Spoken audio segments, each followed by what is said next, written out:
Les ETF. Si tu dois regarder une seule vidéo sur le sujet en 2026, c'est celle-là. Pendant des années, investir en bourse a été présenté comme un truc réservé aux initiés. Aujourd'hui, c'est en train de basculer. De plus en plus de Français s'y mettent. Et pourtant, la majorité reste bloquée. Pas par manque d'argent, par peur. Peur de perdre, peur des crises, peur de ne pas comprendre. Et c'est normal, parce qu'on t'a vendu la bourse comme un casino, alors que c'est l'un des outils de création de richesse les plus puissants. Et surtout, les plus passifs quand tu l'utilises correctement. Et donc, cette vidéo, elle n'est pas là pour te faire rêver. Il n'y aura pas de promesse de devenir riche vite. Il n'y aura pas de méthode miracle. L'objectif de cette vidéo est très simple. Te donner un cadre clair pour comprendre les ETF et les utiliser correctement. Parce qu'aujourd'hui, beaucoup de gens entendent parler des ETF partout, ils épargnent, font attention, mais leur argent ne travaille pas vraiment. Et donc dans cette vidéo, je vais te guider dans le bon ordre. Premièrement, on va voir ce que c'est vraiment un ETF, concrètement, ce que tu achètes et ce que ça implique. Ensuite, pourquoi ça marche, la diversification, les coûts, la logique long terme. Ensuite, les différents types d'ETF, actions, obligations, matières premières, sectorielles, thématiques. Ensuite, on va voir comment ça réplique un indice. Et après, les vrais coûts, les frais, la tracking error, la fiscalité, etc., etc. Après, les vrais risques, pas la théorie, mais vraiment les erreurs humaines et comment les éviter. Et donc, à la fin de tout ça, tu ne seras pas un trader et tu n'en auras pas besoin. Mais tu sauras exactement quoi faire, quoi éviter et comment investir proprement sur le long terme. Et si tu te demandes, ok, mais c'est qui ce mec-là pour m'expliquer tout ça? Eh bien, je m'appelle Nicolas. J'ai été formé en finance à Paris-Dauphine puis à HEC Paris, ce qui m'a donné des bases très solides sur les marchés, l'investissement et la gestion du risque. Ensuite, j'ai vu la finance de l'intérieur. J'ai travaillé en banque d'investissement chez Société Générale et BBVA, dont je combine à la fois une vision académique et une expérience terrain. Et à titre personnel, j'investis en bourse depuis mes 18 ans et depuis plus de 5 ans, je crée du contenu de manière quotidienne sur les finances personnelles et l'investissement, avec un objectif très simple, rendre ces sujets clairs et actionnables. Et je suis aussi le fondateur de e-Investing, une académie dédiée à l'investissement long terme où l'on accompagne des particuliers à construire une stratégie sérieuse, cohérente et durable. Et on a pu accompagner des centaines et des centaines de personnes avec une approche structurée et disciplinée. Et enfin, je suis aussi conseiller financier certifié par l'AMF et par l'ORIAS. Donc partie 1, un ETF, c'est quoi exactement?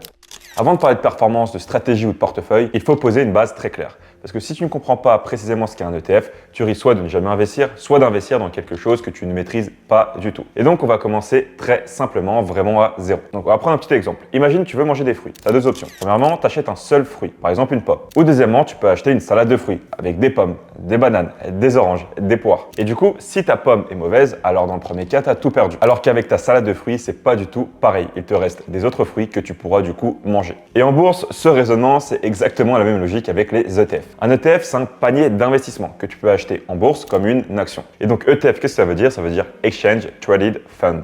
En français, un fonds d'investissement coté en bourse. Donc quand tu achètes un ETF, tu n'achètes pas une seule entreprise. Tu achètes un ensemble d'entreprises en une seule fois. Donc, par exemple, imaginons que tu souhaites acheter une action LVMH, donc tu investis uniquement dans LVMH. Si tu achètes un ETF 440, tu investis dans un fonds qui a les 40 plus grosses entreprises françaises cotées en même temps. Un ETF S&P 500, c'est les 500 plus grosses entreprises américaines en même temps. Donc un seul achat, tu as beaucoup d'entreprises, tu as moins de risques avec une seule action parce que tu es diversifié. Et avant d'aller plus loin, il faut aussi comprendre un mot clé, un indice. Donc c'est quoi un indice boursier? Un indice, c'est simplement un thermomètre du marché. Il ne s'achète pas directement comme un ETF. Un indice, ça sert à mesurer la performance d'un groupe d'entreprises. Tu as par exemple le CAC 40, dont je t'ai déjà parlé, les 40 plus grosses entreprises cotées françaises, le S&P 500, les 500 plus grosses boîtes cotées aux États-Unis, le MSCI World aussi, que tu as peut-être entendu parler, les 1600 plus grosses entreprises de 23 pays développés dans le monde. Donc quand tu entends le marché monte ou la bourse baisse, on parle en réalité de ces indices. Et un ETF, c'est un outil qui te permet de suivre un indice, ni plus ni moins. Pour bien comprendre ce qu'est un ETF, il faut aussi le comparer à ce que tu connais peut-être déjà. Une action individuelle, c'est simple. Tu investis dans une seule entreprise. Apple, LVMH, Total, Tesla. Si l'entreprise se porte bien, tu gagnes. Mais si elle se porte mal, alors là, tu perds. Et donc le potentiel est élevé, mais le risque est concentré. Tu as un risque sur une entreprise. Donc tout repose sur une boîte. Alors qu'un fonds d'investissement classique, lui, repose sur plusieurs entreprises. Mais il est généralement géré activement par des humains. Du coup, c'est plus cher, c'est moins transparent et ça bat rarement un simple indice sur le long terme. Et un ETF, c'est un peu une troisième voie, comme un fonds qui est diversifié, comme une action qui se négocie en bourse en temps réel, mais contrairement à la plupart des fonds classiques, il est passif, donc ça suit passivement l'indice, transparent, tu vois exactement ce qu'il y a dedans, peu coûteux, les frais sont faibles et extrêmement simple à utiliser. Et c'est pour ça qu'on dit que les ETF ont démocratisé l'investissement en bourse. Et du coup, qui est derrière un ETF? Un ETF, c'est pas un objet abstrait. Il y a une vraie infrastructure derrière. Premièrement, il y a l'émetteur. Ce sont de grandes sociétés de gestion comme Amundi, iShares, filiale de BlackRock, Vanguard, Lyxor, Vanek, Xtrackers. Leur rôle, c'est de créer l'ETF et d'en assurer la gestion. Ensuite, il y a le dépositaire. C'est une banque indépendante dont le rôle est de conserver les actifs de l'ETF. Et ce qui est important à comprendre, c'est que les actifs ne sont pas mélangés avec ceux de l'émetteur. Ils sont séparés juridiquement. Et si l'émetteur a un problème, les actifs de l'ETF restent protégés. Il y a aussi la régulation. Les ETF disponibles en Europe sont soumis à des règles très strictes, notamment la réglementation UCITS. Et donc ces règles encadrent la diversification, la transparence, les risques et la protection des investisseurs. Et enfin, il y a un acteur clé souvent méconnu, les market makers. Ce sont des institutions financières chargées d'assurer la liquidité de l'ETF. Concrètement, ils sont là pour que tu puisses toujours acheter ou vendre ton ETF avec un prix cohérent, même quand il y a peu d'échanges. Parce que comment se forme le prix d'un ETF? Et ça, c'est une question centrale et souvent mal comprise par les débutants. Le prix d'un ETF ne dépend pas uniquement de l'offre et de la demande, comme une action classique. Il dépend surtout de la valeur des actifs qu'il détient. Et cette valeur s'appelle la valeur liquidative ou NAV, Net Asset Value. C'est la valeur réelle du panier d'actifs que contient l'ETF. Si le prix de l'ETF s'éloigne trop de cette valeur, les market makers interviennent. Ils achètent ou vendent des parts de l'ETF et des actifs sous-jacents pour amener le prix à l'équilibre. Et donc c'est ce mécanisme d'arbitrage qui fait que dans des conditions normales de marché, le prix d'un ETF reste très proche de la valeur de l'indice qu'il suit. Autrement dit, tu n'achètes pas un produit spéculatif, tu achètes une exposition très directe à un marché, un indice ou une classe d'actifs. Et c'est exactement ce qui rend les ETF si puissants. Ils te permettent de capter la performance des marchés sans avoir à choisir les bonnes actions une par une. Ça, sans multiplier les paris et sans dépendre du talent d'un gérant. Donc, maintenant que tu comprends ce qu'est vraiment un ETF, on va voir pourquoi ils se sont imposés comme l'un des outils les plus efficaces pour investir sur le long terme. Donc, partie 2, pourquoi les ETF sont devenus la base des portefeuilles modernes. Donc, pourquoi les ETF sont devenus l'outil numéro 1 des investisseurs long terme dans le monde entier. Ce n'est pas une mode, ce n'est pas un truc de YouTube, c'est une évolution logique, portée par 3 avantages très concrets. Premièrement, diversification. Deuxièmement, frais bas. Et troisièmement, une gestion passive. Donc la diversification. Quand tu investis dans une action, ton résultat dépend presque entièrement d'une seule entreprise. Ses résultats, ses dirigeants, son secteur, etc. Et parfois aussi d'un événement imprévisible. Avec un ETF large, tu dilues ce risque. Si une entreprise fait faillite dans un ETF monde, l'impact sur ton portefeuille est souvent marginal, parce qu'elle ne pèse qu'une fraction du panier.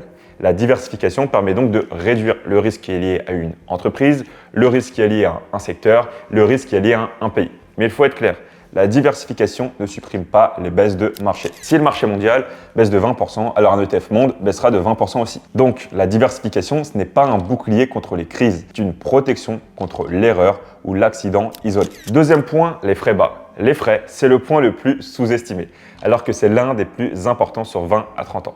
Pourquoi? Parce que c'est les frais qui réduisent pas seulement ton capital, ils réduisent aussi les intérêts composés que ton capital aurait dû générer. Et donc ça, c'est un peu une fuite permanente. Donc pour donner un exemple, sur des ETF larges, souvent on a 0,05% à 0,20% par an. Parfois on peut aller de 0,3 à 0,4% par an sur des expositions spécifiques. Sur des fonds actifs classiques, c'est souvent 1,5 à 2% par an, parfois plus. Et là, l'écart paraît petit, jusqu'à ce que tu compares des scénarios. Premier scénario, un ETF à 0,2% de frais par an. Avec 10 000 € investis pendant 30 ans, avec 7% de rendement par an, ça te fait 6,8% net. Et donc dans ce scénario, le capital final est proche de 71 000 €. Scénario B, tu as un fonds à 2% de frais. Même hypothèse, mais rendement net beaucoup plus bas, à plus ou moins 5%. Et donc capital final est autour des 43 000 €. Et donc là, tu vois, tu as environ 28 000 € de différence uniquement à cause des frais. Et c'est pour ça que les investisseurs expérimentés ne cherchent pas le meilleur produit, mais le meilleur rendement net après frais. Troisième point, la gestion passive. La majorité des ETF sont en gestion passive. Ils ne cherchent pas à battre le marché, mais à le suivre le plus fidèlement possible. Et du coup, pourquoi c'est si puissant? Parce que battre le marché durablement, c'est très difficile. Chaque jour, on a des milliers de professionnels qui analysent les mêmes informations avec plus d'outils que toi, plus de données, plus de moyens. Et les prix des entreprises intègrent très vite l'information. Donc résultat, sur le long terme, la majorité des fonds actifs sous-performent leur indice, surtout après frais. Et la gestion passive accepte une vérité simple. Je ne sais pas prédire mieux que le marché, et ça transforme cette humilité en une stratégie. Ce que ça donne en pratique. Les ETF ne promettent pas du coup de miracle, ni de surperformance chaque année. Mais ces ETF offrent quelque chose de beaucoup plus fiable. Une exposition large à l'économie, avec des frais très bas, une simplicité et une structure idéale pour investir longtemps sans se saboter. Donc maintenant qu'on a compris pourquoi elles dominent, on va voir les différents types d'ETF parce que tous les ETF ne se valent pas. Et du coup, il faut comprendre les grandes catégories avant de se lancer. Donc partie 3, les grands types d'ETF et leur rôle. Avant de parler de bons ou de mauvais ETF, il faut comprendre une chose essentielle. Tout ce qui se ressemble sur ton broker n'a pas la même nature, ni le même rôle, ni le même niveau de risque. Dans le langage courant, on appelle tout ETF. En réalité, il existe plusieurs familles de produits cotés qu'on regroupe sous le terme générique ETP, Exchange Traded Products. Les grandes familles de produits cotés, donc les ETP. ETP, c'est le terme générique. À l'intérieur, on trouve principalement 3 sous-produits. ETF, Exchange Traded Fund, ETC, Exchange Traded Commodity, et ETN, Exchange Traded Notes. Ils se ressemblent visuellement, se traitent de la même façon, mais leur structure et leur rôle sont très différents. Donc, premier cas, ETF, Exchange Traded Fund. C'est le cœur des portefeuilles long terme.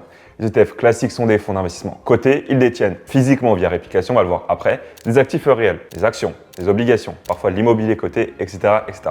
Ce sont les seuls produits de cette liste qui sont structurellement faits pour le long terme. Ils sont diversifiés, réglementés, transparents et qui sont vraiment conçus pour être détenus longtemps. Et c'est pour ça que quand on parle d'investissement long terme et discipliné passif, on parle toujours d'ETF et pas des autres ETP. Et donc les ETF actions sont véritablement les moteurs de croissance d'un portefeuille. Et quand on parle de performance sur le long terme, quand on parle de création de richesse réelle, ce sont eux qui font l'essentiel du travail. Pourquoi? Tout simplement parce qu'ils investissent dans des entreprises cotées, des entreprises qui produisent, innovent, vendent, font des bénéfices et se développent dans le temps et dans le monde. Et donc avec un ETF action, tu ne paries pas sur un scénario abstrait. Tu achètes une part de l'économie réelle et selon le ETF que tu choisis, l'exposition peut du coup être très différente. Tu peux par exemple investir sur les marchés développés à l'échelle mondiale. Dans ce cas-là, tu es exposé à des milliers d'entreprises réparties sur plusieurs pays, plusieurs secteurs, plusieurs monnaies.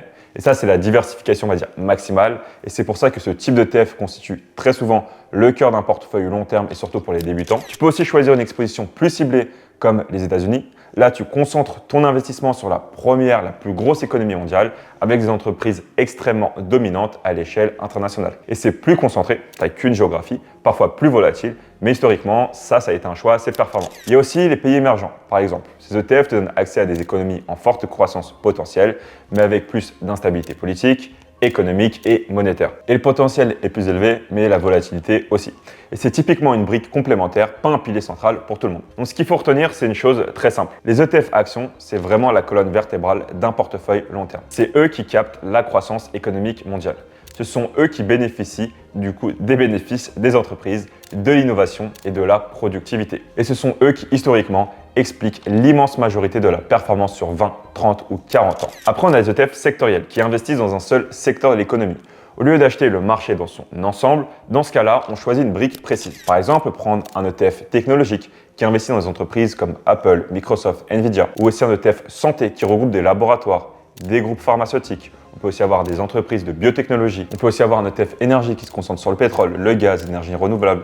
Un ETF finance qui regroupe banques, assurances et institutions financières. Du coup, à quoi ça sert réellement? Donc, un ETF sectoriel, c'est un outil plutôt tactique. Ça sert à renforcer une conviction précise. Par exemple, tu penses que la technologie va surperformer les autres secteurs dans les prochaines années.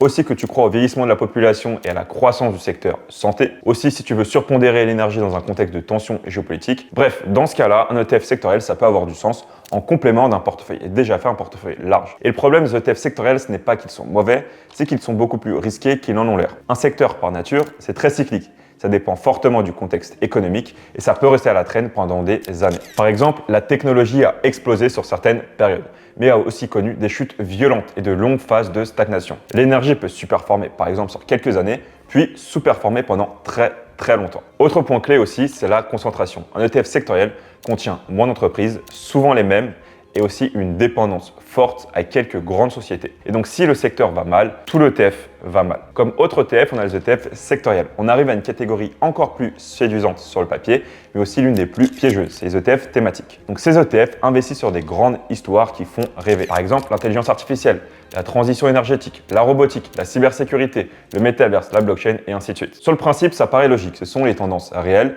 visibles, souvent liées à l'innovation et au futur de l'économie. Le problème, ce n'est pas le thème en lui-même. Le problème, c'est plutôt le timing et la construction de ces ETF. Dans la majorité des cas, ces ETF sont lancés après que le thème a déjà fortement monté. Et le marketing, du coup, arrive au moment où l'enthousiasme est maximal, quand les valorisations sont déjà élevées. Autrement dit, on te propose souvent d'acheter une histoire déjà très chère. Et à ça s'ajoutent plusieurs faiblesses structurelles. Déjà, on va avoir des frais plus élevés que les ETF classiques. On aura aussi une forte concentration sur quelques entreprises seulement et une dépendance énorme au sentiment de marché. Donc résultat, quand le thème est à la mode, tout va bien. Mais dès que l'attention se déplace ailleurs, ces ETF peuvent sous-performer pendant des années, même si la technologie ou le secteur continuent de progresser dans la vraie vie. Mais du coup, ça ne veut pas dire qu'ils sont inutiles, loin de là. Mais s'ils ont une place, c'est à la marge, pour exprimer une conviction très précise en acceptant pleinement le risque. Et on va terminer ce tour d'horizon d'ETF actions avec une catégorie à part, souvent très attirante pour les débutants, et pourtant, je pense qu'elle est totalement inadaptée à l'investissement long terme. Ces ETF à levier et les ETF inversés. Les ETF à levier cherchent à amplifier les variations quotidiennes d'un indice. Par exemple, faire x2, x3. Ou à l'inverse, un ETF x-1 pour les ETF inversés. On peut aussi avoir un ETF à l'inverse avec levier, par exemple, x-2. Et du coup, si l'indice fait plus 1% dans la journée, l'ETF à levier x2 fera environ 2%. Et s'il fait moins 1%, la perte est aussi amplifiée. Et le point clé à comprendre, ces produits sont conçus pour un horizon très court, souvent journalier. Ils ne sont pas faits pour être conservés. Sur le long terme, il se passe plusieurs choses assez dangereuses. Premièrement, l'effet de composition finit par dégrader la performance. Les allers-retours du marché érodent mécaniquement la valeur du produit et la performance du coup devient plus imprévisible, même si l'indice sous-jacent finit par monter. Autrement dit, tu peux avoir raison sur la direction du marché et quand même perdre de l'argent ou pas gagner autant que ce que tu aurais dû avoir. Et donc ces ETF ont une utilité très précise pour des traders expérimentés sur des stratégies de court terme avec un suivi permanent. Mais pour un investisseur long terme, ils exposent à des risques disproportionnés. Après les ETF actions, il y a aussi les ETF obligataires. Ils ont un rôle très précis et il faut être très clair dès le départ. Ce ne sont pas des machines à performance, puisqu'avant d'en parler concrètement, il faut d'abord poser deux définitions simples. Une obligation, c'est un prêt. Quand tu achètes une obligation, tu prêtes de l'argent à un État ou à une entreprise. En échange, on te verse des intérêts qu'on appelle des coupons et à la fin de la durée prévue, on te rembourse le capital prêté. Et c'est pour ça qu'on dit souvent que les obligations sont plus prévisibles que les actions, parce que les règles sont connues à l'avance tant que l'émetteur ne fait pas défaut. Et un ETF obligataire, c'est totalement différent. Ce n'est pas une obligation unique, mais c'est un panier d'obligations. L'ETF détient parfois des dizaines, parfois des centaines ou des milliers d'obligations différentes et il les renouvelle en permanence. Les obligations arrivent à échéance, sortent du portefeuille et sont remplacées par de nouvelles. Il n'y a donc pas date de fin, ni de remboursement final garanti comme avec une obligation directe. Et une fois qu'on a compris ça, on peut vraiment comprendre le rôle des ETF obligataires. Donc leur fonction principale, c'est pas de faire beaucoup de performances, mais plutôt de stabiliser un portefeuille. Ils servent à amortir certains chocs, à réduire la volatilité globale et à rendre un portefeuille plus supportable psychologiquement. Et ça, surtout quand les marchés actions secouent assez fort. Et un point essentiel à comprendre sur ces ETF, c'est qu'un ETF obligataire ne fonctionne pas comme une obligation achetée en direct. Quand tu achètes une obligation en direct, tu connais à l'avance, comme je te l'ai dit, plusieurs choses. La durée, le taux de coupon et la date de remboursement. Si tu la gardes jusqu'à l'échéance et que l'émetteur ne fait pas défaut, tu vas récupérer ton capital, plus tu auras tous les coupons. Et c'est pour ça que beaucoup de gens associent les obligations à quelque chose de sûr. Mais un ETF obligataire, comme je te l'ai dit, c'est assez différent. C'est pas une obligation, c'est un portefeuille d'obligations qui se renouvelle en permanence. Et donc, les obligations qui arrivent à échéance sont souvent remplacées, comme je te l'ai dit, par de nouvelles et le fonds continue de tourner encore et encore. Il n'y a pas de date de fin ni de retour garanti à 100%. La conséquence importante à comprendre, du coup, c'est que quand les taux d'intérêt montent, la valeur des obligations baisse et donc la valeur de l'ETF obligataire aussi. C'est exactement ce qu'on a vu récemment et ça a surpris beaucoup d'investisseurs qui pensaient que les obligations ne pouvaient pas baisser. Et les ETF obligataires ne sont donc pas là pour battre l'inflation ou enrichir fortement un portefeuille, ils sont plutôt là pour jouer un rôle d'équilibre. Concrètement, ils servent à lisser les variations d'un portefeuille global, à réduire l'ampleur des baisses en période de stress et adapter le niveau de risque à ton profil et à ton horizon de temps. Donc si ton horizon est long et que tu supportes bien la volatilité, alors le poids peut être faible, voire nul. Mais si ton horizon est plus court, ou si tu sais que psychologiquement tu supportes mal les fortes variations des marchés actions, ça peut devenir une brique plus utile. Après les obligations, il y a aussi une autre catégorie qu'on comprend assez mal, les ETF monétaires. Un ETF monétaire, ce n'est pas un investissement au sens classique du terme. Pour moi, c'est avant tout un outil de gestion du cash. Concrètement, un ETF monétaire suit les taux d'intérêt de très court terme comme l'Euribor ou les taux directeurs des banques centrales. Ça ne cherche pas à profiter de la croissance économique ni de la hausse des marchés. Ça cherche simplement à faire travailler de la trésorerie au rythme des taux monétaires et ça avec très peu de volatilité. Et c'est important d'être clair là-dessus. Un ETF monétaire ne crée pas de richesse à long terme. Il ne va pas te rendre riche du jour au lendemain, ça ne bénéficie pas des intérêts composés comme les actions. Son rôle est ailleurs. Les ETF monétaires sont surtout utiles dans trois situations très concrètes. D'abord, pour attendre. Si tu as du cash que tu ne veux pas investir tout de suite, mais que tu ne veux pas non plus laisser dormir ton argent sans rien rapporter, un ETF monétaire permet de le placer temporairement de façon simple et relativement stable. Ensuite, pour sécuriser une partie d'un portefeuille. Dans certains profils ou à certains moments de la vie, tu peux vouloir réduire ton exposition au risque sans forcément sortir complètement de ton enveloppe boursière. Et donc l'ETF monétaire joue alors le rôle de zone tampon. Et enfin, pour gérer du cash dans une enveloppe boursière. Par exemple, dans un compte titre, il peut servir, on va dire, de parking à liquidité, notamment quand les alternatives classiques, livrets, compte rémunérés, ne sont pas accessibles directement depuis cette enveloppe. Mais il faut garder une idée très simple en tête, un ETF monétaire n'est pas un moteur de performance. Comme je te le dis, ça ne va pas te rendre riche. C'est un outil d'attente, de gestion et de discipline. Et bien utilisé, il t'aide à structurer ton portefeuille et à éviter des décisions impulsives. Et mal compris, il peut donner l'illusion d'investir alors qu'on fait simplement du stationnement de cash. Et comme souvent en bourse, ce n'est pas le produit qui est bon ou mauvais, c'est plutôt l'usage qu'on va en faire. Après les ETF monétaires, on arrive sur une autre catégorie un peu différente, mais très souvent confondue avec les ETF classiques, les ETC, pour Exchange Traded Commodity. Et c'est important de bien faire la distinction. Donc commodity en anglais, ça veut dire matière première. Une matière première par nature ne peut pas être détenue comme une action. Une entreprise, tu peux en posséder des parts via des actions. Une obligation, tu peux aussi en posséder, mais de l'or, du pétrole ou du gaz, ce ne sont pas des sociétés. Et donc, on ne peut pas les loger directement dans un ETF action classique. Et c'est là du coup qu'interviennent ces fameux ETC. Un ETC, c'est un produit coté en bourse qui permet de répliquer le prix d'une matière première ou d'un panier de matières premières. Et donc, ça te donne une exposition à leur évolution et ça sans que tu aies à stocker physiquement quoi que ce soit. Et du coup, les exemples les plus connus sont les plus simples. On va avoir des ETC sur l'or, le pétrole, le gaz, les métaux industriels comme par exemple le cuivre ou l'aluminium. Et donc, le rôle des ETC dans un portefeuille est très précis.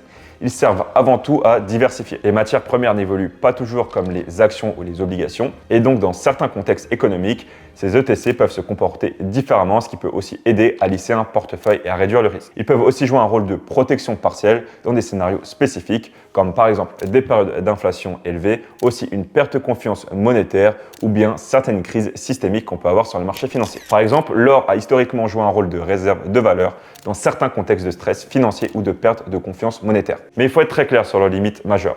Une matière première ne produit rien, elle ne génère ni bénéfices, ni dividendes, ni coupons, ni croissance interne. Une entreprise peut innover, améliorer sa productivité, augmenter ses marges, augmenter son image de marque. Un lingot d'or, lui, reste un lingot d'or. Après les ETC, il y a une autre catégorie qu'on croise parfois sans vraiment la comprendre, les ETN pour Exchange Traded Notes. Un ETN, ce n'est pas un fonds, ce n'est pas un portefeuille d'actifs détenus quelque part. Quand tu achètes un ETF, tu achètes un produit qui détient réellement des actifs, des actions, des obligations, etc. Quand tu achètes un ETN, tu n'achètes aucun actif. Tu achètes une promesse de performance faite par une banque. Concrètement, la banque te dit « je te verserai la performance de tel indice ou de telle stratégie ». Mais rien n'est détenu derrière pour ton compte. Résultat, si tout va bien, tu reçois la performance promise. Si la banque par contre a un problème, alors là tu es exposé au risque de l'émetteur. Et c'est la grande différence avec un ETF. Et du coup, à quoi servent ces ETN? Ils sont surtout utilisés pour des expositions très spécifiques ou très exotiques comme par exemple des ETP, donc des ETN en crypto, aussi des stratégies complexes ou parfois des produits à levier ou inverse. Et donc pour qui c'est fait? Pour moi, c'est pour les investisseurs expérimentés qui savent vraiment ce qu'ils font. Pas pour les débutants, pas pour une stratégie long terme classique. Et tous les produits cotés ne servent pas le même objectif. Donc les ETF actions sont vraiment pour moi le socle de la création de richesse. Les ETF obligataires et monétaires servent à gérer le risque. Les ETC diversifient mais ne créent pas de vraies performances. Et enfin, les ETN, ETF à levier, ETF thématiques sont des outils tactiques ou spéculatifs. Partie 4, comment maintenant les ETF répliquent les indices. Maintenant, un point fondamental, un ETF ne devine rien. Il ne fait pas de pari, il réplique juste un indice. Et comment il le réplique n'est pas un détail technique. Ça peut jouer sur le risque, la fiscalité et la performance nette, surtout selon l'enveloppe que tu vas choisir, PEA, compte titre, assurance vie, etc. Et en pratique, il existe deux grandes méthodes de réplication. La réplication physique et synthétique. La réplication physique, c'est la plus intuitive. Ici, tu as l'ETF qui va détenir réellement des titres qui sont liés à l'indice. Et dans la réplication physique, tu as deux sous-réplications. La réplication physique complète. Donc là, l'ETF achète toutes les actions de l'indice dans les bonnes proportions. Et c'est courant sur des indices gérables comme le CAC 40, l'Eurostock 50 ou le S&P 500. Et du coup, pourquoi c'est apprécié? Parce que déjà, c'est simple à comprendre, c'est transparent et suivi de l'indice est généralement très fidèle. Après, tu as la réplication physique par échantillonnage, qu'on appelle aussi sampling en anglais. Sur des indices énormes type MSCI World ou Emerging Markets, acheter chaque ligne peut devenir complexe et assez coûteux. Et dans ce cas, l'ETF achète un échantillon représentatif, vraiment les plus grosses boîtes, les titres liquides et quelques lignes clés. L'objectif, c'est pas de copier chaque action une par une,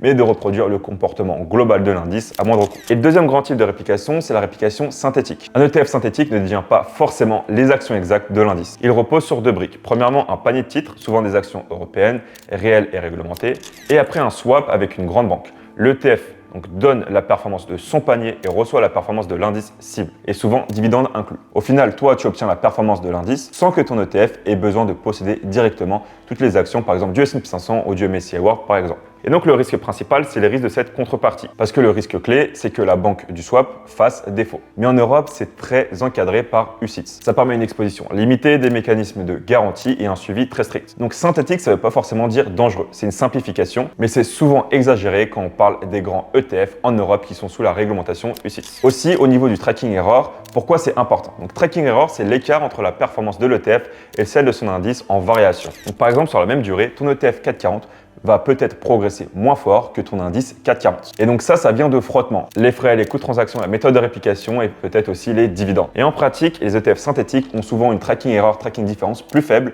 parce que le swap vise à livrer une performance très proche de l'indice, souvent dividende inclus. Le physique, lui, peut avoir plus de frottement, rééquilibrage, gestion du dividende et surtout la retenue à la source sur les dividendes étrangers. Et donc en général, un ETF synthétique aura une tracking différence, une tracking error meilleure qu'un ETF physique. Pour un investisseur français, c'est souvent un point décisif. Sur PEA, il y a beaucoup d'ETF monde ou US qui sont synthétiques pour donner accès à des indices non européens et réduire certaines frictions notamment liées aux dividendes. Et ces ETF synthétiques sont utilisés très largement pour deux grands cas. Premièrement, dans le PEA, si on veut être exposé à des indices qui ne sont non européens, comme par exemple le S&P 500 ou le MSCI World, ça sera uniquement avec des ETF synthétiques qu'on pourra s'exposer à ces valeurs. Et deuxième cas, si j'ai un ETF avec des valeurs qui distribuent des dividendes et que je ne veux pas qu'il y ait un prélèvement à la source des dividendes étrangers par les fiscs étrangers, alors avec un ETF synthétique, comme je n'ai pas réellement les titres de l'indice en portefeuille, eh bien je n'aurai pas ce prélèvement à la source que j'aurai dans mon ETF physique. Donc pour ces deux grandes raisons, pour moi un ETF synthétique est en général meilleur. Après, il faut comparer d'autres éléments qu'on va voir plus tard dans cette vidéo.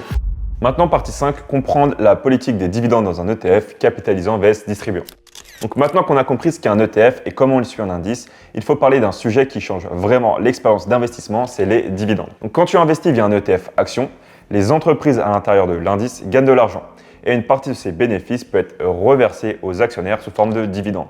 Et c'est là qu'on distingue du coup deux grandes philosophies d'ETF. Ceux qui te versent le dividende et ceux qui le réinvestissent. Et donc un ETF distribuant fait exactement ce que son nom indique. Il va collecter les dividendes versés par les entreprises et te les reverse sur ton compte à une fréquence donnée, souvent trimestrielle, semestrielle ou annuelle.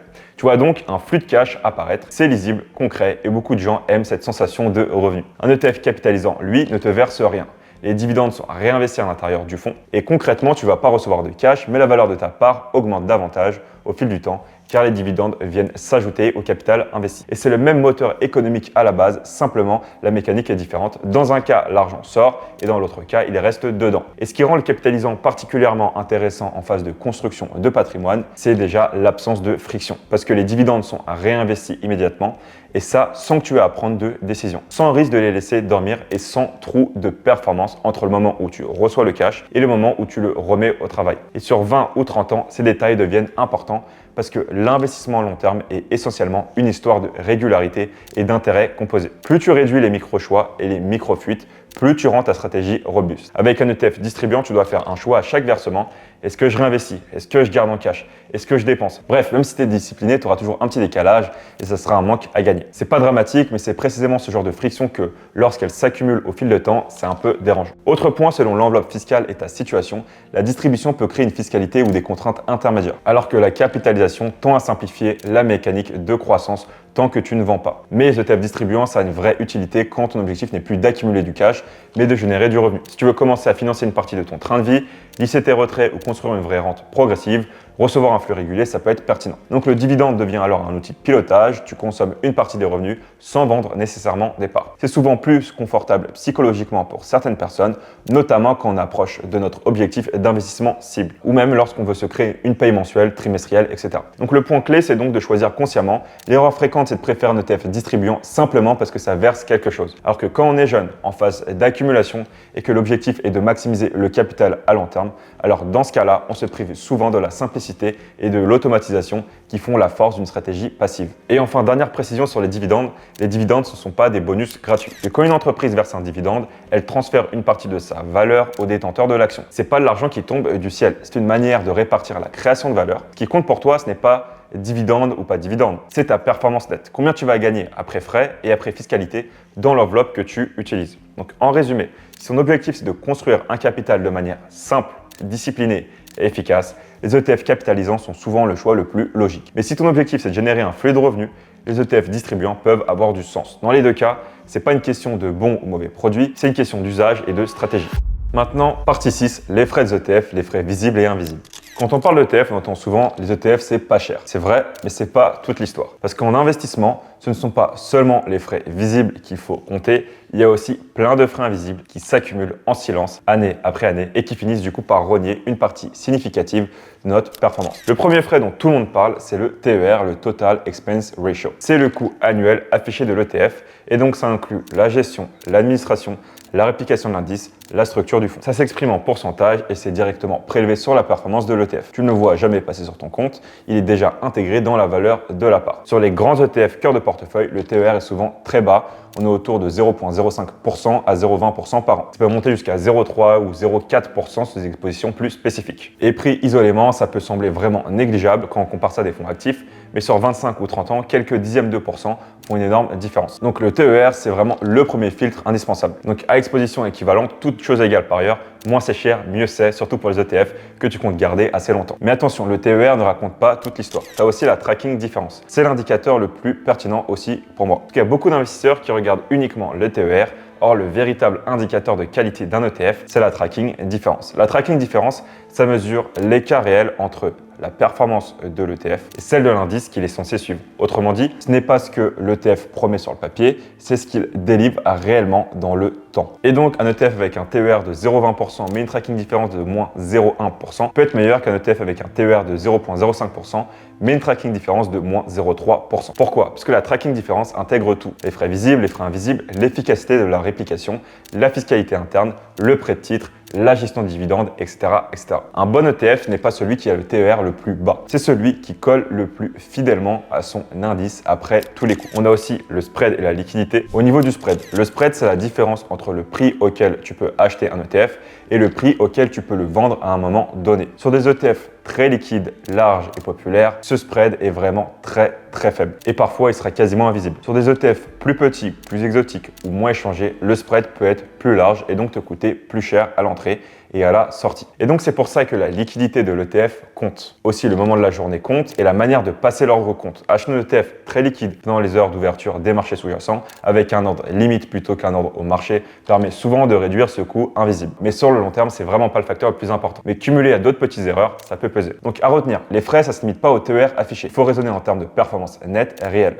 Le TER, c'est vraiment un bon point de départ, on le voit facilement, mais c'est la tracking différence qui est très importante aussi. On a aussi la liquidité et le spread qui existent, même s'ils sont secondaires pour un investisseur long terme qui est discipliné. Maintenant, partie 7, comment analyser un ETF simplement et efficacement. Du coup, avant de rentrer dans le détail, je veux te faire gagner du temps. Je t'ai préparé une liste, selon moi, des meilleurs ETF déjà filtrés avec tout ce qu'on vient de voir ensemble. Indice, réplication, frais, taille du fonds, liquidité, fiscalité, cohérence long terme. Bref, c'est pas une liste à la mode, pas un top arbitraire, c'est une sélection assez propre, rationnelle et pensée pour construire un portefeuille solide. C'est pas un conseil d'investissement, c'est uniquement un partage d'opinion. Tu peux télécharger cette liste maintenant ou à la fin de la vidéo, mais garde-la sous la main. Mais je pense que ça peut vraiment te servir de repère pendant tes recherches. Donc maintenant, on va voir comment analyser un ETF par soi-même pour ne jamais investir à l'aveugle. Premier critère, le plus important, c'est l'indice suivi. C'est vraiment le point de départ absolu. Un ETF, avant tout, c'est une exposition. Pose-toi toujours cette question simple. Qu'est-ce que cet ETF me permet de posséder concrètement? L'indice, c'est vraiment l'ADN du produit. Et donc, il faut que tu comprennes c'est quoi les zones géographiques, quoi les secteurs, c'est quoi les entreprises, c'est quoi les pondérations. Bref, il faut que tu comprennes en détail ce qu'il y a dedans. Deuxième critère, la méthode de réplication. Est-ce qu'elle est physique ou synthétique? Ça, c'est pas une question de bien ou de mal. C'est plutôt une question d'adéquation avec ton enveloppe fiscale et ton objectif et comment tu vas optimiser la fiscalité. Sur un PEA, par exemple, la réplication synthétique est souvent un avantage. Sur un CTO, le choix dépendra davantage des frais réels, de la fiscalité, de la tracking différence. Troisième critère, la politique de dividende. Est-ce que tu veux que ce soit capitalisant ou distribuant? Capitalisant, les dividendes sont réinvestis automatiquement et distribuant, ils sont versés sur ton compte. Et du coup, comme on l'a vu, pour du long terme et de la croissance, le capitalisant est souvent plus efficace, mais le distribuant peut avoir du sens dans certains cas précis. Tu vas avoir un flux de revenus régulier. Maintenant, quatrième critère, les coûts réels. Dans ce cas-là, comme on l'a vu tout à l'heure, on ne regarde pas seulement le TER affiché. Ce qui compte vraiment, c'est le TER, la tracking différence et les frais indirects qui sont liés à la structure et à la fiscalité. Cinquième critère, la taille et la liquidité du fonds. Ça, c'est un point assez important et souvent négligé. La taille d'un ETF, c'est son encours sous gestion. Tu vas le voir avec AUM, Assets Under Management. Et un ETF qui est gros et liquide, c'est en général des écarts achat-vente plus faibles, tu as moins de frais cachés avec le spread, tu as une réplication plus efficace et c'est un produit mieux suivi par l'émetteur et surtout un risque beaucoup plus faible de fermeture ou de fusion. À l'inverse, un ETF trop petit ou peu échangé, ça peut coûter plus cher à l'achat et ça sans que tu t'en rendes compte. Ça peut aussi être moins précis dans sa réplication ou même ça peut disparaître en t'obligeant à vendre à un mauvais moment. Donc la règle simple et non négociable, c'est qu'à indice équivalent, choisis toujours l'ETF le plus gros et le plus liquide. Et en termes de benchmark, pour moi, je regarde les ETF à partir de 100 millions d'euros ou de dollars sous gestion. Sixième critère, l'éligibilité à ton enveloppe, PEA, compte titre, assurance vie, etc. Un ETF, ça peut être excellent, mais c'est inutile si tu ne peux pas l'acheter dans la bonne enveloppe fiscale. Parce que si tu investis sur PEA,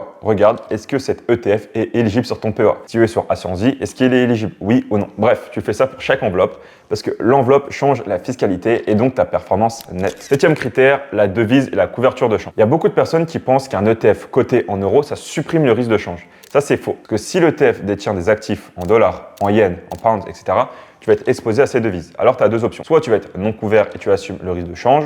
C'est le plus simple et souvent le plus logique sur du très long terme. Ou bien tu peux être couvert, donc hedgé. Donc l'ETF, ça neutralise une partie du change et des instruments financiers. Cette couverture, ça peut réduire une volatilité, mais en général, ça coûte plus cher. Et même aussi, le risque de change peut aller dans ton sens et donc cette couverture, ça peut coûter aussi de la performance. Et pour moi, la couverture a surtout du sens quand ton horizon est plus court ou quand tu veux stabiliser un portefeuille. Et si tu fais des actions à long terme, selon moi, ça peut faire plus de sens de rester non couvert. Huitième critère, la domiciliation de l'ETF. Donc deux ETF qui suivent le même indice peuvent avoir une performance nette différente juste à cause de leur domiciliation. Les grandes places en général c'est Irlande, Luxembourg, France. Pourquoi? Parce que ça peut influencer des retenues à la source sur dividendes et certains mécanismes internes. Et ça s'applique surtout sur les ETF physiques. Par exemple, tu as un ETF sur Eurostoxx 600, donc les 600 plus grosses boîtes cotées en Europe. Tu en as un qui est en Irlande et tu en as un qui est en France. Et bien au niveau du prélèvement des dividendes des entreprises étrangères, en Irlande tu auras le taux le plus bas à 15%, alors qu'en France ou au Luxembourg sera plus élevé. Après oui, tu peux faire des crédits d'impôt, mais tout le monde ne le fait pas.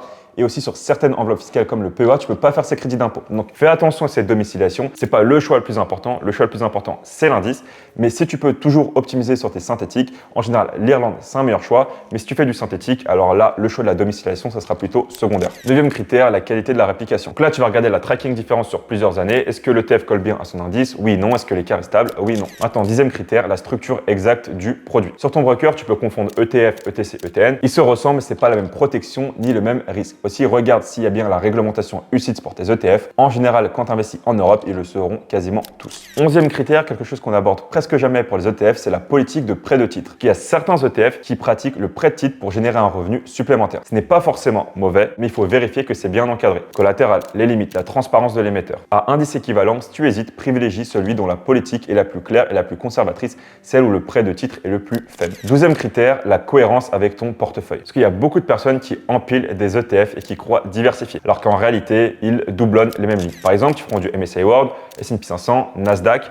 Là, tu vas surpondérer fortement les mêmes boîtes des géants américains. Un bon ETF, c'est aussi celui qui s'intègre bien dans ton portefeuille sans créer de biais involontaires. Maintenant, où trouver toutes les informations que je viens de te dire et ça sans se perdre. Donc, tu n'as pas besoin d'outils compliqués. En général, les sources fiables sont toujours les mêmes. Premièrement, la plus officielle administrative, ce sera la fiche officielle de l'ETF avec le document d'information clé sur le site de l'émetteur. Mais pour comparer rapidement plusieurs ETF, il y a deux outils qui font vraiment la différence. JustETF et Extra ETF qui te permettent de filtrer par indice, de comparer les frais, vérifier la réplication et analyser la performance réelle et repérer facilement les ETF éligibles PEA. Sur ça, je ne vais pas m'étaler dessus dans cette vidéo. J'ai fait une autre vidéo dédiée où je te montre comment utiliser JustETF, Extra ETF, étape par étape. Donc si ça t'intéresse, je te mets le lien dans la description si tu veux approfondir. Maintenant, comment comprendre le nom d'un ETF facilement? Au début, les noms d'ETF ressemblent à des codes obscurs, c'est du barbare, mais en réalité, ils sont très structurés. Une fois que tu sais les lire, tu comprends l'essentiel sans même ouvrir la fiche détaillée. Un nom d'ETF contient presque toujours 4 informations clés dans un ordre plus ou moins constant. Premièrement, l'émetteur, c'est la société qui gère l'ETF. Par exemple, tu auras Amundi, iShares qui est une filiale de BlackRock, Vanguard, Lyxor, BNP Paribas, Xtrackers, Vanek. Bref, ça te donne une première info sur le sérieux, la taille et l'expérience de l'émetteur. Par exemple, un ETF Amundi MSCI World UCITS ETF Hack, l'émetteur, donc la boîte qui gère cet ETF, c'est Amundi. Après, tu as l'indice suivi, c'est le cœur du produit. C'est vraiment l'information pour moi la plus importante. Par exemple, un ETF MSCI World, ou bien un ETF S&P 500, ou un ETF Eurostoxx 50. Bref, tu sais que ce produit, cet ETF, il suit cet indice donné. Donc par exemple, l'iShares Core S&P 500 UCITS ETF Hack, cet ETF suit le S&P 500, les 500 plus grosses boîtes cotées aux US. Ensuite, la politique de dividende. Tu verras presque toujours l'un de ces mots, AC ou CAP, qui veut dire soit accumulant, soit capitalisant, donc ETF capitalisant, où les dividendes sont réinvestis automatiquement. Tu peux avoir DIST ou D ou Distributing, avec des ETF distribuant, donc les dividendes te sont versés en cash sur le solde espèce de ton compte. Tu auras aussi les mentions réglementaires, par exemple UCITS ou PEA. Ces mots, ça fait moins rêver, mais ils sont essentiels. Tu comprends par exemple UCITS, ETF conforme à la réglementation européenne, ou quand il y a marqué PEA, forcément ça veut dire cet ETF est éligible à ton PEA. Parfois, on t'indique aussi si cet ETF est couvert sur le risque de change, oui ou non. Tu auras marqué Hedge ou juste un H, donc cet ETF est hedgé, oui ou non, contre le risque de change. Donc bref, en une ligne, tu sais déjà l'exposition mondiale, est-ce que l'ETF est long terme, capitalisant, régulé, est-ce que c'est couvert, oui ou non. Bref, tu auras les informations principales. Et donc, une fois que tu comprends ça, ça va te permettre d'éviter les ETF mal adaptés à ton objectif, de les repérer facilement et immédiatement, et plus te faire piéger par le marketing. Donc dans cette partie, on a vu comment analyser un ETF. Et si tu veux aller plus loin, comme je te l'ai dit, j'ai fait ma liste des meilleurs ETF selon moi. Donc ça t'intéresse, le lien est dans la description. Maintenant, partie 8, on va voir comment construire un portefeuille d'ETF cohérent. Là, les exemples que je vais présenter, c'est vraiment des modèles pédagogiques. C'est pas des conseils en investissement, c'est vraiment ce que je pense. C'est pas des recommandations personnalisées, c'est des exemples pédagogiques uniquement. Parce qu'avant d'investir, il faut vérifier que c'est cohérent avec son horizon, sa situation, son niveau de connaissance et la tolérance à la volatilité. Et ici, l'idée de base est assez simple. Un portefeuille ETF propre se construit avec peu de briques. Les actions servent de moteur de croissance à long terme, mais elles peuvent beaucoup baisser à court terme. La partie sécurisation, donc obligations ou monétaires, sert surtout à amortir les chocs et à rendre le portefeuille plus supportable psychologiquement. Plus on va mettre d'actions, plus on augmente le potentiel et plus on accepte aussi des phases de baisse. Donc si on a un profil plus prudent, objectif limiter les grosses variations et priorité à la stabilité, là un exemple simple consiste à mettre environ 20 à 50% sans ETF action et le reste sur une brique plutôt sécurisation, donc un ETF obligataire ou bien un ETF monétaire. Là, pour un portefeuille plus équilibré, on peut aller vers les 70-80% en ETF actions et du coup le reste en ETF obligations ou monétaires. Et dans les ETF actions, on peut mettre une partie en ETF monde et après avec des pays émergents ou en Europe pour surpondérer cette partie qui est la nôtre et peut-être on la comprend mieux que les autres. Et pour un profil dynamique où on veut une croissance long terme, où on est prêt à prendre du risque, en général, c'est un 100% ETF actions. Et après, dans les ETF actions, on peut prendre des ETF plutôt thématiques ou sectoriels sur lesquels on a des convictions, sur lesquels on est prêt à prendre du risque. Mais bon, le revers de la médaille, c'est qu'il y a plus de volatilité. Ensuite, quand on investit en ETF, il faut le faire via des enveloppes fiscales. Donc, on a PEA, compte titre, assurance vie, PER. En général, quand on débute, quand on a une phase de croissance de patrimoine, c'est mieux de le faire sur le PEA. Pourquoi? Parce qu'après 5 ans, on a un avantage fiscal, on paye moins d'impôts. Et aussi, avec le PEA, on a, via les ETF physiques et du coup aussi synthétiques, on a une exposition à quasiment tous les indices. Et enfin, 3 règles pratiques selon moi pour que des portefeuilles en ETF fonctionnent vraiment dans la vraie vie. Donc, première règle au niveau du nombre d'ETF, en général, c'est 1 à 3, on peut monter jusqu'à 4, 5, mais au-dessus de 5, pour moi, c'est trop et c'est un portefeuille peu lisible sur lequel il risque d'avoir beaucoup de chevauchement. Ensuite, pour moi, deuxième règle, il faut investir régulièrement tous les mois pour vraiment essayer de lisser les points d'entrée. Et enfin, de rééquilibrer de temps en temps le portefeuille. 1, 2, voire 3 fois par an, ça peut suffire selon moi pour vraiment avoir le portefeuille cible qui correspond vraiment au portefeuille de marché. Parce qu'avec les volatilités du marché, le portefeuille qu'on a en réalité, il peut être différent du portefeuille cible parce que ça va bouger. Maintenant, partie 9, les vrais risques des ETF et ceux dont on ne parle presque jamais. Donc les ETF, ce n'est pas des produits magiques. Ils ne suppriment pas le risque, juste ils le structurent. On sait dans quoi on est exposé et on peut plus gérer et comprendre ce risque. Donc quand on parle des risques des ETF, il faut être très clair. Dans la majorité des cas, un ETF porte surtout les mêmes risques que le marché qu'il réplique.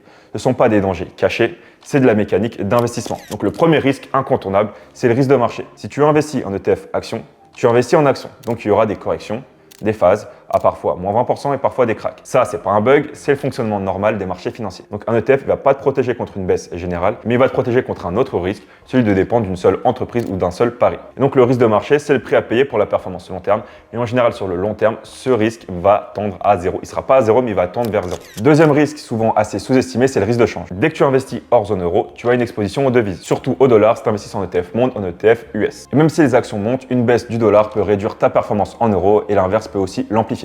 Donc c'est pas bon ni mauvais, c'est juste un paramètre de ton portefeuille. Troisième risque, le risque de concentration. Et c'est là que beaucoup de personnes se trompent. Parce qu'un ETF de base c'est diversifié, oui, mais c'est pas forcément équilibré. Donc la nuance, c'est que la plupart des grands indices sont pondérés par la capitalisation. Et il y a quelques géants qui pèsent lourd. Sur le MSCI World ou le S&P 500, Apple, Microsoft, Nvidia, Amazon, etc. peuvent représenter une part significative de la performance. C'est pas un défaut, c'est juste un fait. Et la diversification, c'est pas tout pèse pareil. Si on veut faire des ETF où tout pèse pareil, c'est des ETF équipondérés. Mais la plupart des ETF, ils sont pas comme ça et du coup, on a les grosses boîtes qui ont une part vraiment importante de la performance de nos ETF. Quatrième risque, la liquidité. Les grands ETF cœur de portefeuille sont généralement très liquides avec des spreads assez faibles. En revanche, les ETF plus petits, très spécialisés ou exotiques peuvent avoir peu de volume, des spreads plus larges et des coûts d'achat de vente plus élevés. Et en période période de stress, ces écarts peuvent du coup beaucoup s'élargir. Et donc c'est pour ça qu'on a vu la taille du fonds, le volume et le spread sont importants, surtout pour un ETF, on va dire cœur de portefeuille. Cinquième risque plus technique, le risque de réplication. Un ETF peut répliquer avec un léger décalage par rapport à son indice. C'est ce qu'on a vu, la tracking différence, tracking error, qui est lié aux frais, au coût de transaction, à la méthode de réplication, aux dividendes et parfois à la fiscalité. C'est pas dramatique, mais c'est réel. Deux ETF sur le même indice peuvent donner un résultat vraiment différent. Donc faire attention à ça. Sixième risque, le risque de contrepartie sur les ETF synthétiques. C'est un risque qui existe, oui, mais il est assez limité avec la réglementation européenne qu'on a avec UCITS. Et pour finir, il y a un risque que beaucoup de personnes ignorent, c'est le prêt de titre. Il y a certains ETF, surtout physiques, qui peuvent prêter une partie de leurs actions, obligations, à d'autres acteurs de marché contre une rémunération. L'objectif va permettre de réduire les frais, améliorer la performance, mais le risque, c'est que si l'emprunteur fait défaut, il peut y avoir une perte, mais ce risque est en vrai généralement collatéralisé, on a des garanties en face et c'est encadré. Donc le point important, c'est pas prêt de titre égale danger supplémentaire, c'est de savoir si l'ETF le pratique à quel niveau, avec quel collatéral et comment l'émetteur gère ce risque. Après, il faut vraiment remettre les choses en place. Là, je vous ai listé tous les risques, mais tous les risques n'ont pas la même probabilité d'arriver. Le risque que vous allez forcément prendre, c'est le risque de marché. Si votre indice baisse, votre ETF va aussi baisser. Ça ne veut pas dire qu'il va tomber à zéro, mais vous pouvez faire des moins-values latentes sur vos investissements. Partie 10 maintenant, acheter des ETF en pratique. Donc, on arrive à l'étape que beaucoup repoussent et qui fait toute la différence, passer à l'action correctement. Donc, acheter un ETF, oui, sur le papier, ça peut paraître assez simple, mais il y a beaucoup de personnes qui ne le font pas et au final, ils connaissent plein de choses sur les ETF, mais ils ont zéro portefeuille. Donc, une petite checklist. Premièrement, on va choisir la bonne enveloppe fiscale, PEA, compte titre, assurance du PER. Donc, avant de choisir un ETF, il faut être sûr, ok, cet ETF, je le mets dans quelle enveloppe fiscale? Après, une fois que je sais mon enveloppe fiscale, je vais sur quel broker? Si ça, t'es pas au clair, j'ai réalisé un comparatif complet des meilleures plateformes par enveloppe fiscale. C'est totalement gratuit et le lien est dans la description. Ça va t'aider, ça va te faire gagner beaucoup de temps. Donc, si ça t'intéresse, je t'invite à télécharger cette ressource. Elle est gratuite et c'est dans la description. Deuxième chose, est-ce qu'on investit progressivement sous forme de DCA ou tout d'un coup sous forme de lump sum? Et ça, c'est une question qui revient très souvent. C'est quoi la meilleure façon de faire? Statistiquement, investir le plus tôt possible est en général plus rentable. Donc, le lump sum gagne sur le papier. Et pourquoi? Parce qu'on va prendre l'hypothèse qu'à long terme, les marchés montent. Donc, plus on investit beaucoup et tôt, plus on a de chances de gagner. Sauf que cette réalité mathématique, c'est pas une réalité qui va se passer dans 100% des cas. Tu peux investir juste avant un krach, donc tu mets 100%, sauf que là, tu perds de l'argent. Alors que si tu avais étalé, tu aurais lissé ton point d'entrée. Donc dans ce cas-là, ça peut être une meilleure façon de faire, mais je pense que le DCA est adapté au plus de personnes. Pourquoi? Parce qu'on réduit le risque psychologique, on étale dans le temps et je trouve aussi que psychologiquement et en termes de stimulation intellectuelle, c'est aussi plus intéressant de faire du DCA que faire un lump sum où on met 100% d'un coup. Et enfin, passer un ordre, il faut éviter les erreurs bêtes. Donc quel que soit ton choix, de l'enveloppe fiscale, du broker, si tu mets tout d'un coup ou si tu étales, quand il faut passer un ordre, il faut savoir bien le faire. Et donc le plus simple pour débuter, c'est de faire un ordre marché. Un ordre marché, ça veut dire tu vas acheter l'ETF au prix de marché. Tu ne te compliques pas la vie. Tu vas acheter quand les marchés sont ouverts et tu vas faire un ordre au prix de marché, un ordre d'achat quand tu vas débuter. Et si tu veux vendre, tu vas faire un ordre de vente au prix de marché. Tu as plein d'autres ordres qui existent, des ordres à court limité, des ordres stop, etc. Je ne vais pas m'attarder là-dessus parce que c'est un peu plus technique. Et le but, c'est vraiment de faire un guide complet au niveau des ETF pour commencer. Si je vais un peu plus en détail, je pense que c'est pas très nécessaire. Donc maintenant que tu es au clair sur les grandes étapes de comment investir, on va passer à la pratique et on va se retrouver sur mon écran et je vais te montrer concrètement comment moi je fais pour acheter un ETF étape par étape. Donc on se retrouve sur ma plateforme pour investir en bourse IG. Donc déjà tout ce que je vais vous dire là, c'est pas des conseils en investissement et investir comporte des risques. Et cet extrait vidéo, c'est pas un tutoriel pour utiliser au mieux la plateforme IG. Si vous souhaitez un tutoriel sur comment utiliser au mieux IG, je vous mets à l'écran une vidéo que j'ai réalisée de 15-16 minutes où je vous décortique tout ce qu'il faut savoir sur la plateforme. Mais bref, je vais prendre l'hypothèse que vous avez déjà une plateforme d'investissement, vous avez déjà mis des fonds disponibles. Donc il faudra faire un versement, soit en carte, soit en virement bancaire, soit en PayPal, selon la plateforme, ce qu'elle permet de faire. Donc là, il faudra chercher votre action ETF. Donc sur la plupart des brokers, ce sera pareil. Vous aurez une barre de recherche et vous mettrez l'indice que vous voulez. Donc je vais prendre un indice assez simple. Je vais prendre le S&P 500. Donc je vais le taper, SP 500.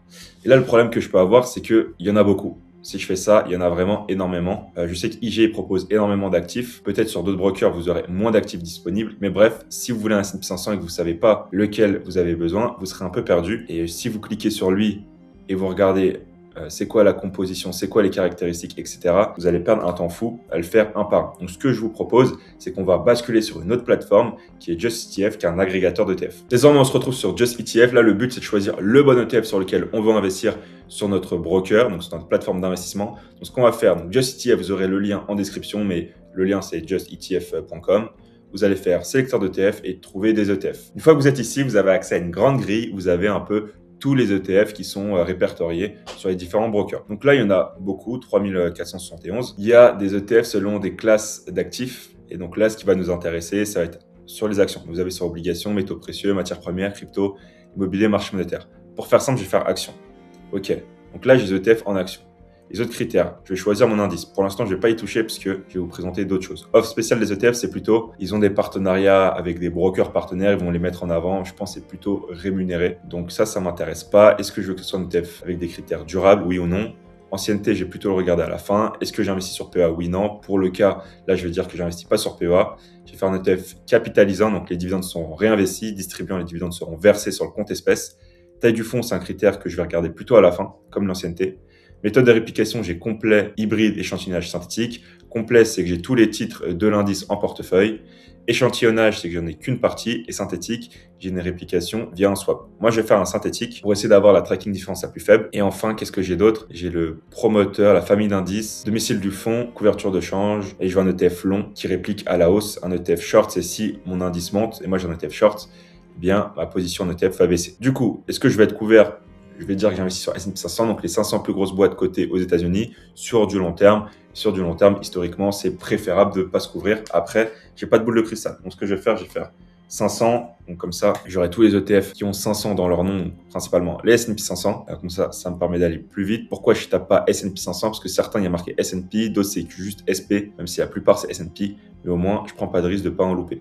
Donc, voilà, une fois que je suis ici, j'en ai 43. C'est déjà un gros filtre. Donc, ce que je vais regarder maintenant, c'est je veux que ce soit un ETF vraiment sur la S&P 500. Je veux que la taille du fonds elle soit la plus grosse possible, minimum 100 millions. Donc, ce que je peux faire plus de 100 millions. Donc, voilà, ça m'en a enlevé, j'étais à 41, donc je suis à 28. Ça m'en a enlevé quelques-uns. Ce que je peux faire, je vais regarder les frais les plus faibles. Donc, je peux filtrer, avoir des plus faibles aux plus élevés. Et ensuite, est-ce que je vais être couvert? Oui, non. Moi, j'ai dit que non. Et après, il y a la domicile du fonds. Domicile du fonds, c'est surtout intéressant, comme on l'a vu, quand on a des expositions en physique. Là, comme je suis en synthétique, j'aurai moins d'avantages en tant qu'investisseur particulier. Ce sera plutôt des avantages au niveau du fonds, leur fiscalité. Nous, ça ne nous intéresse pas trop. Donc là, j'ai le choix assez large. Donc voilà, là, j'ai 28 ETF. Ce que je peux faire, c'est lequel m'intéresse. Donc là, j'en ai un 4%, mais qui date d'il y a moins d'un an. Je veux, par exemple, plus d'un an d'ancienneté. Donc, on va voir qu'il va disparaître parce que j'avais pas la performance sur un an. Donc là, j'ai les plus gros. Donc pour moi, là, si je devais investir, j'irais sur des assez gros. Donc voilà, là, j'en ai 23. Et si je vais encore filtrer, parce que là, ils me mettent tous ceux qui sont couverts en euros, en pounds et non couverts. Si je veux faire non couvert, je vais en avoir que 13 normalement. Yes, c'est bon. Du coup, pareil. Et là, je vais avoir différents ETF et je vais choisir celui qui m'intéresse. Donc celui avec les frais les plus faibles, j'aurai ces trois-là. Normalement, ils seront tous en dollars, la monnaie de base. Donc, je peux avoir des frais de change selon la plateforme. Donc, voilà, là, j'aurai accès aux différents ETF qui seront filtrés selon les frais. Donc, il y a ces trois gros-là qui sont pour moi les meilleurs. Donc, là, on a un ETF d'Amundi, un ETF d'Invesco, un ETF iShares. Donc, c'est quoi votre degré de préférence des émetteurs? On voit qu'il y a un petit écart sur un an qui est lié à la tracking différence. Voilà, Amundi, ça aurait été le meilleur choix de prendre lui parce qu'on a une meilleure tracking différence, en tout cas qui va dans notre sens. iShares, la moins bonne. Et Invesco, c'est le scénario du milieu. Bon, je vais prendre Amundi, j'ai plus de 10 milliards sous gestion, des frais de 0,05%, c'est très faible. Donc là, j'ai accès à mes différents ETF qui sont filtrés selon mes critères. Et un dernier critère qui peut être pertinent, c'est regarder le prix de la part. Parce que sur certains brokers, je peux avoir des achats fractionnés, comme sur la plateforme sur laquelle je suis. Mais sur d'autres, eh bien, je ne peux pas avoir d'achat fractionné. Par exemple, moi, je voulais investir plus ou moins 50 euros. Là, on est à 417 euros. Si la plateforme ne permet pas de faire des achats fractionnés, je ne pourrais pas l'acheter.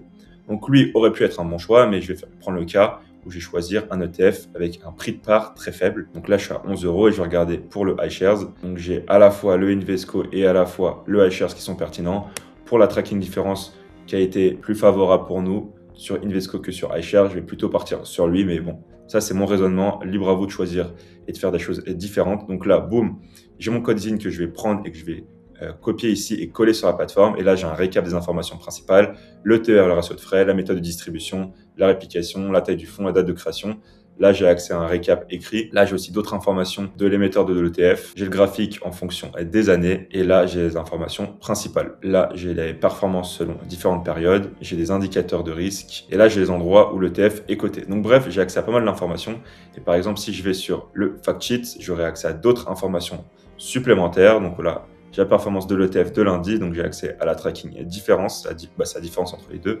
Et normalement, là, j'ai accès aux différentes allocations géographiques. Donc, US, Et là, j'ai les secteurs plus les plus grosses positions des entreprises. Donc, voilà. Donc maintenant, j'ai mon ETF, je copie le code ISIN et je vais le coller sur mon broker. Donc, je reviens sur mon broker, je vais le coller ici. Je fais entrer, donc c'est celui-là. Voilà, maintenant sur ma plateforme, ici, je vois vendre, acheter. Là, il y a un petit écart de... il y avait 1 centime, là il n'y a plus 1 centime, c'est le spread, c'est l'écart entre meilleur prix pour acheter, meilleur prix pour vendre. J'ai les différentes performances sur différentes périodes, donc c'est ce que j'avais aussi sur Just ETF, mais là je l'ai de nouveau sur la plateforme.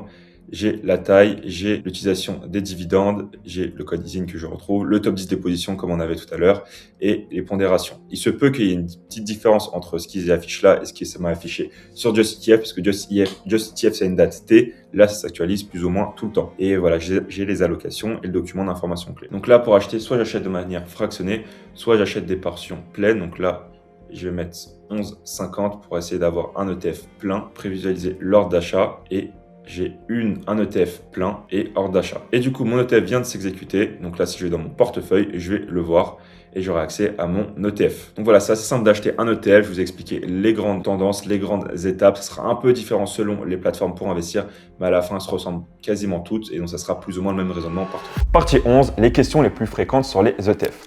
Là, j'ai repris plein de questions que j'ai eues dans les commentaires YouTube ou dans mes DM sur Instagram, des questions les plus fréquentes sur les ETF. Première question, est-ce qu'un ETF peut-il casser et ne plus suivre son indice? En conditions normales, non. L'écart peut temporairement augmenter à cause de la volatilité, des stress sur le marché, mais le mécanisme d'arbitrage via les market makers ramène généralement l'ETF vers la valeur de ses actifs. Deuxième question, quelle différence entre tracking error et tracking difference? Tracking difference, c'est vraiment l'écart de performance réel ETF vs indice sur une période, et tracking error, c'est vraiment la volatilité, la variabilité de cet écart. Un ETF peut-il être fermé et qu'est-ce qui se passe s'il se ferme? Donc oui, un ETF peut fermer, surtout si l'encours est faible, parce que l'entreprise qui va émettre cet ETF, son but à la fin, c'est de gagner de l'argent. S'il n'y a pas assez d'encours, alors les coûts qui sont associés à cet ETF ne vont pas couvrir les revenus qu'elle a. Donc dans ce cas-là, elle peut le fermer. Ce qui va se passer, c'est que tu vas récupérer ton argent, tu vas pas le perdre, juste ça t'aura fait perdre du temps et bon, c'est pas la meilleure façon d'investir parce que ça peut un peu te bloquer. Question, que signifie UCITS et pourquoi c'est important? UCITS, c'est un cadre de protection qui permet une diversification, une transparence et qui limite les risques qu'on investit en ETF. Donc pour moi, cet investir en ETF vraiment passe par ce genre d'ETF. Maintenant, c'est quoi un ETF et déjà un ETF couvert? Donc un ETF couvert, ça neutralise une partie du risque de change, ça réduit parfois la volatilité, mais ça ajoute en général des coûts et ça peut pénaliser aussi ta performance à long terme. Pourquoi deux ETF sur le même indice n'ont pas exactement la même performance? Ça peut être dû aux frais, à la méthode de réplication, le prêt sur titre, la fiscalité, sur les dividendes, aussi au coût de rééquilibrage. Bref, c'est l'ensemble de ces petits frottements qui vont faire la différence. Réplication synthétique, est-ce que c'est mieux sur les dividendes étrangers? En général, oui, puisque la structure via swap, ça peut réduire certaines frictions liées aux retenues à la source sur dividendes étrangers, donc améliorer la performance nette. Mais ça va surtout dépendre du produit. Donc physique vs synthétique, sur les dividendes étrangers, l'ETF synthétique ne va pas avoir une retenue à la source, alors que dans certains cas, l'ETF physique, lui, l'aura. C'est quoi le spread et pourquoi ça compte? Donc le spread, c'est l'écart achat-vente. Plus il est large, plus tu payes un coût invisible à l'entrée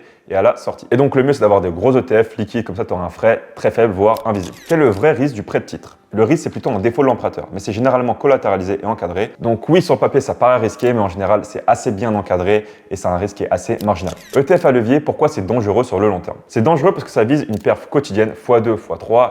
Avec la volatilité et l'effet de composition, la performance peut se dégrader, même si l'indice finit par monter. Donc ta performance réelle, elle sera vraiment différente de ta performance que tu aurais dû avoir. Donc tu peux vraiment avoir un gros écart de différence. Est-ce qu'un ETF coté en euros, ça veut dire pas de risque de change? La réponse c'est non, parce que la cotation est en euros, oui, mais si les actifs sont cotés en dollars, tu as du change. Seul un ETF hedgé traite vraiment ce point. Maintenant, comment éviter les doublons sans le savoir? Pour ça, il faut vraiment faire le travail de regarder ces indices. C'est quoi mes indices? C'est quoi mes secteurs? C'est quoi mes géographies? C'est quoi mes entreprises? C'est quoi les pondérations? Et si tu veux, j'ai un outil qui va te permettre de le faire à ta place parce que c'est assez chronophage à le faire. Donc si ça t'intéresse, je te mets une vidéo explicative dans la description, c'est 100% gratuit et ça va t'aider à savoir le taux de chevauchement, le taux d'overlap entre deux ETF. Est-ce que les ETF sont-ils une bulle? Donc les ETF, c'est plutôt un véhicule d'investissement. Une bulle, ça peut se faire plutôt sur les actifs sous-jacents, pas trop sur le contenant en lui-même. Et ce qu'on entend souvent parler sur les ETF au niveau de la bulle des ETF, c'est que les ETF, c'est un produit d'investissement assez simple et la plupart des nouveaux investisseurs vont sur les mêmes ETF. Donc ça va être des ETF S&P 500, des ETF MSCI World. Et donc l'argent qui est investi sur ces ETF, ça va aller plus ou moins dans les mêmes entreprises. Les plus grosses entreprises, Apple, Amazon, Nvidia, etc. Donc on a de plus en plus d'argent qui est accumulé sur les mêmes entreprises. Donc le risque qui est lié à la bulle des ETF, c'est plutôt un risque de concentration, que l'argent va dans les mêmes entreprises et donc que la vraie valeur du prix de ces entreprises soit décorrélée de leur prix de marché parce que l'argent injecté dans les ETF de ces indices va quasiment tout le temps dans ces entreprises juste parce que c'est les plus grosses. Donc maintenant, on arrive à la fin de cette vidéo. Donc si tu es encore là, c'est que tu as fait l'essentiel, tu as compris en détail ce que sont les ETF, les nuances qu'il faut faire, pas faire. Et dans l'investissement, comprendre vraiment en détail avant d'agir, c'est un gros avantage. Maintenant, la suite est assez simple. La différence, ça ne se fait pas sur combien d'informations j'ai, c'est plutôt l'exécution. Qu'est-ce que je mets en place? Est-ce que je choisis la bonne enveloppe fiscale, le bon broker? Est-ce que j'ai une stratégie d'investissement qui est cohérente? Et est-ce que je passe à l'action? Et ça, sur le long terme. Et si tu veux continuer en autonomie, alors maintenant, je pense que tu as une base assez solide pour le faire proprement. Et si maintenant, tu vas aller plus vite, tu veux éviter des erreurs classiques et tu veux structurer une stratégie claire, alors là, je peux t'aider. Alors avec mon équipe, on accompagne des investisseurs à construire un plan long terme adapté à leur situation. Donc si ça t'intéresse, je te propose un appel d'audit gratuit avec un membre de mon équipe. Le but, c'est de faire le point sur tes objectifs, ta situation et on va dire simplement est-ce qu'on peut t'aider, oui ou non. Et si on peut t'aider, on va te présenter en détail comment on peut t'aider. Donc si ça t'intéresse, le lien est dans la description, c'est 100% gratuit. Et donc si tu as regardé toute cette vidéo, soit tu peux passer à l'action là maintenant et génial, soit tu as encore des blocages, soit parce que tu as beaucoup d'argent et que tu as peur de te lancer, soit parce qu'il y a encore plein de choses que tu ne comprends pas. Donc bref, si ça t'intéresse, je t'invite à prendre un appel, c'est totalement gratuit. Donc bref, j'espère que cette vidéo t'a plu. Si c'est le cas, je t'invite à la liker, à t'abonner. Si tu as des questions ou tu veux faire des retours sur cette vidéo, n'hésite pas à me les partager dans les commentaires. Je me ferai un plaisir de répondre à tout le monde. Et donc maintenant, on se retrouve très bientôt pour une prochaine vidéo.